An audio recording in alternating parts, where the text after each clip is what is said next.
A short time ago, the U.S. military carried out massive precision strikes on the three key nuclear facilities in the Iranian regime: Fordow, Natanz, and Esfahan.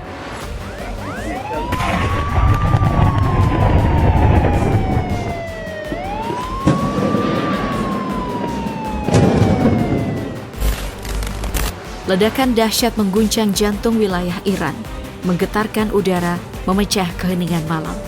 Dalam hitungan menit, dunia langsung tahu ini bukan sekadar peringatan, melainkan deklarasi perang. Dan yang menginisiasi Amerika Serikat bersama sekutu lamanya Israel. Situasi memburuk dengan cepat, ketegangan meningkat di setiap lini.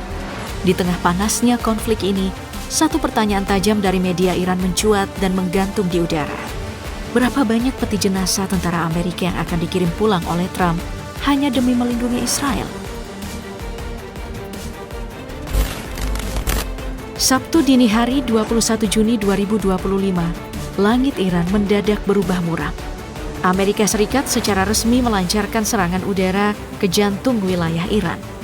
Dalam gelapnya malam, deru pesawat tempur siluman milik Amerika Serikat menembus langit Iran tanpa peringatan. Serangan itu tak main-main, langsung menyasar 3 situs paling vital dalam program nuklir Iran. Target pertama, Fordow, fasilitas pengaian uranium yang tersembunyi di perut gunung. Kedua, Natanz, pusat pengaian uranium utama Iran. Dan ketiga, Arak, reaktor air berat yang dinilai bisa menghasilkan plutonium untuk senjata nuklir. Pemilihan target ini jelas menunjukkan bahwa Amerika tidak sekadar ingin mengganggu, melainkan berusaha mematikan denyut program nuklir Iran. Serangkaian bom presisi dijatuhkan secara terkoordinasi. Hantamannya meluluh lantahkan infrastruktur utama, meninggalkan kerusakan parah yang tak bisa disembunyikan.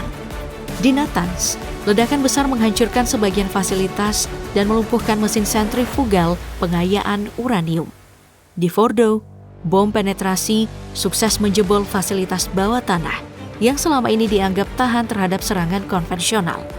Dan di Arak, terjadi kebocoran besar di reaktor air berat, memicu kekhawatiran akan dampak lingkungan yang jauh lebih luas. Tak menunggu lama, Iran pun melontarkan respon yang tak kalah tegasnya.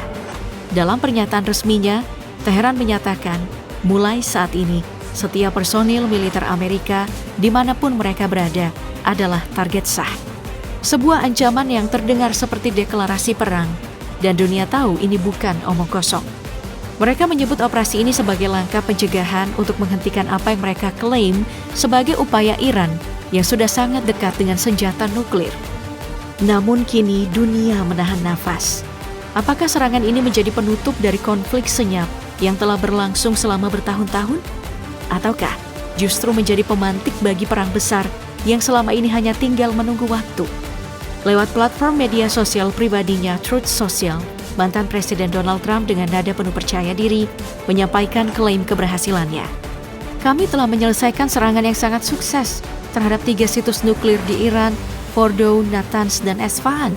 Semua pesawat kini telah keluar dari wilayah udara Iran. Ia pun menegaskan bahwa beban penuh bom telah dijatuhkan ke target utama yakni Fordow. Tak hanya itu, Trump memuji kekuatan militer negaranya. Pujinya, tak ada militer lain di dunia yang mampu melakukan hal seperti ini. Namun di akhir pernyataannya, ia justru menyerukan, sekaranglah waktunya untuk perdamaian. Kontras dengan pernyataan terbuka Trump, Pentagon justru memilih bungkam.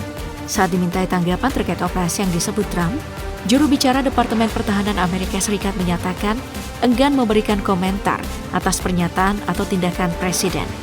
Sikap diam ini memunculkan spekulasi, apakah ada keretakan atau perbedaan strategi antara Gedung Putih dan institusi militer dalam merespon krisis besar ini. Sementara itu, dari Israel situasinya tak kalah menarik. Hingga saat ini belum ada pernyataan resmi dari Tel Aviv yang mengakui peran langsung mereka dalam operasi militer tersebut. Namun, laporan dari sejumlah media besar termasuk CNN mengindikasikan bahwa Israel mungkin berada di balik layar mendorong Amerika untuk bertindak. Beberapa sumber yang dekat dengan isu ini pun, meskipun tak disebutkan identitasnya, menyebut bahwa Tel Aviv sudah sejak lama mendesak Washington untuk menghantam program nuklir Iran. Perdana Menteri Israel berulang kali menyuarakan kekhawatiran mendalamnya, menyebut ambisi nuklir Teheran sebagai ancaman langsung terhadap eksistensi negaranya. Di balik serangan mematikan itu ada dua aset militer Amerika yang memainkan peran utama dan keduanya bukan senjata biasa. Yang pertama adalah B-2 Spirit, pengebom strategi siluman yang disebut-sebut sebagai hantu di langit. Lalu yang kedua, GBU-57 Massive Ordnance Penetrator atau MOP, bom penghancur bunker terbesar dalam arsenal konvensional Amerika Serikat. B-2 Spirit atau B-2 Spirit bukan sekadar pesawat pengebom. Ini adalah mahakarya teknologi udara yang dirancang khusus untuk satu tujuan, menembus jantung pertahanan musuh tanpa terdeteksi. Desainnya yang futuristik, material penyerap radar, dan sistem elektronik mutakhir menjadikan pesawat ini nyaris tak kasat mata di layar radar musuh. Bagi sistem pertahanan udara, B-2 tak terlihat namun mematikan. Ia bisa menyusup jauh ke dalam wilayah lawan, menghantarkan kehancuran, lalu lenyap begitu saja. Tapi keunggulan B-2 tak berhenti di sana. Pesawat ini punya daya jelajah lintas benua. Dari pangkalan di Amerika Serikat, ia bisa langsung menjangkau target di belahan dunia lain tanpa perlu pangkalan dukungan di dekat wilayah konflik. Setiap unitnya bernilai lebih dari 2 miliar dolar Amerika Serikat. Dan itu setimpal dengan kemampuannya. B-2 bisa membawa berbagai jenis bom presisi, termasuk senjata yang digunakan dalam serangan kali ini, GBU-57 MOP. Kalau B-2 adalah pembuka jalan, maka MOP adalah palu godam yang menghancurkan segalanya.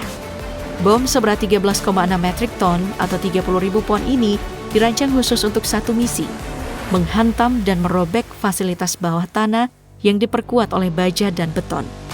Dengan panjang 6,2 meter dan diameter 0,8 meter, MOP adalah salah satu amunisi non-nuklir terbesar di dunia. Tapi ukurannya bukan satu-satunya yang mengerikan. Cangkangnya terbuat dari baja super tebal, memungkinkan bom ini menembus lapisan keras berlapis-lapis sebelum meledak di kedalaman. Di dalamnya terdapat hulu ledak berisi bahan bakar peledak tinggi. Cukup untuk meratakan struktur bawah tanah yang selama ini dianggap mustahil untuk dihancurkan. Gabungan antara siluman dan kekuatan destruktif ini menjadi senjata utama dalam operasi diam-diam Amerika yang kini mengguncang dunia. Saat bom itu dijatuhkan dari ketinggian, kecepatan supersonik membuatnya berubah menjadi proyektil maut. Mengandalkan momentum besar, bom tersebut mampu menembus hingga 60 meter beton bertulang atau 8 meter batuan padat sebelum meledak di dalam tanah. Saat dijatuhkan secara serempak, seperti yang dilaporkan dalam serangan ke Iran, bom-bom ini menciptakan efek sinergis yang melumpuhkan. Ledakan di kedalaman menghasilkan gelombang kejut dan pecahan fragmentasi yang merusak total sistem internal, struktur bawah tanah, hingga personil militer yang berlindung di fasilitas paling aman sekalipun hancur seketika. Di saat bersamaan, ancaman dari laut pun mulai mendekat. Amerika Serikat dilaporkan memproyeksikan salah satu kapal induknya yang paling legendaris, USS Nimitz, menuju kawasan Timur Tengah.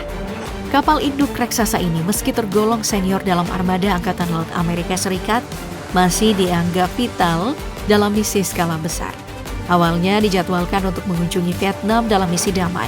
Namun pada 16 Juni 2025, rutenya tiba-tiba dialihkan dari Laut Cina Selatan.